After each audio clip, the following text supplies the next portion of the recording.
ഞാൻ പോവാന്ന്. ആക്കരുത്.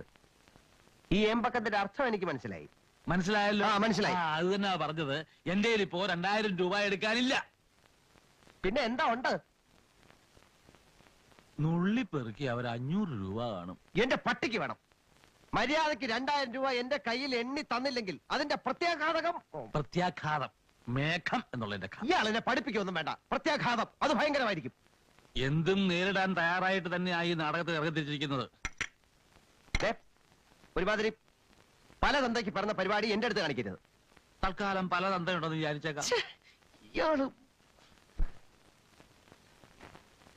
എല്ലാ ദിവസവും സൂര്യാസ്തമനത്തിന് മുമ്പ് 100ന്റെ 10 ഇന്ത്യൻ കറൻസി നോട്ട് എന്റെ കയ്യിൽ തന്ന് ബോധിപ്പിച്ചുകൊള്ളാം എന്ന് വാക്കാൽ ഉറപ്പ് തന്നിട്ടാ ഞാൻ ഈ നാണം കെട്ട പരിപാടിക്ക് ഇറങ്ങി തിരിച്ച്.